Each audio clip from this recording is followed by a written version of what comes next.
So look, it was a pretty eventful evening actually. We practiced the day before the 𝘗𝘢𝘶𝘴𝘦 game at 𝘗𝘢𝘶 as we normally would.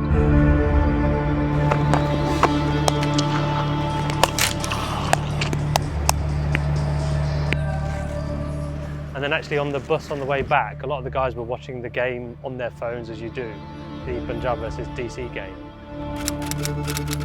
And then we saw that the floodlights had gone out and then they'd come off the field and we weren't too sure what was going on.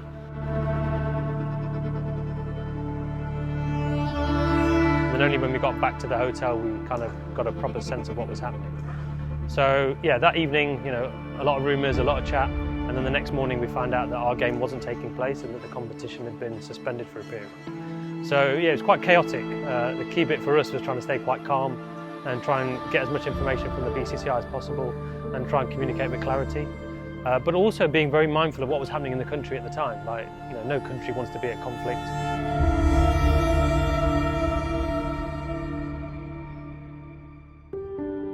Our initial impression was that the competition would be called off for a period of time. You don't expect a conflict like that to resolve itself as it did. And then actually when the communication went out to say it was suspended for a week, that actually got me thinking a little bit that, okay, maybe we shouldn't make too many assumptions.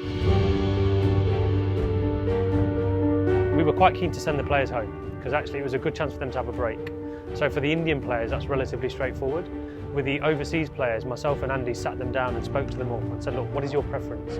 And a lot of them said, look, we'd like to go home because it's a period of uncertainty, but we're very committed and if we need to come back, we'll come back. So actually it was quite good getting that clarity from them, but Andy and I gave them choice. When we got the message of it being a week, the most complicated arrangement that would have been Romario. So Andy and I sat with Romario. I said to him, look, it'll take you 2 days to get back and 2 days to come back. What do you want to do? He was keen for a break like everybody, so we made a decision to send him to Dubai for a few days. And then, by good fortune, some of his friends were in Dubai, so he managed to have a little bit of a holiday for a couple of days and he's come back again refreshed.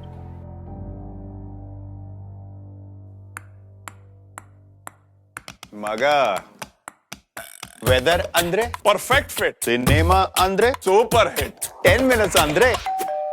Boys, big basket. 10 minutes Andre, big basket. 10 minutes Andre, big basket. Big Basket, delivering in Bengaluru and everywhere in 10 minutes. We found out Monday evening that the tournament was back on. But to be honest with you, the first relief was the fact that the conflict was coming to an end and there's a ceasefire, because that is the priority. But once we got the schedule, we didn't have much time to try and make sense of it and try and understand what we needed to do to get ready for our first game. So overnight, we were trying to find out as much security detail as possible because we needed to communicate that to the players.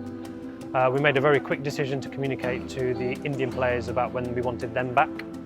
We also needed to liaise with some of the overseas governing bodies, the ECB, Cricket Australia, and obviously more recently, Cricket South Africa and West Indies, because you need to know what impact it's going to have on them now that it's finishing later. So there was a lot of communicating to do. Andy and I lined up video calls with all of the overseas players.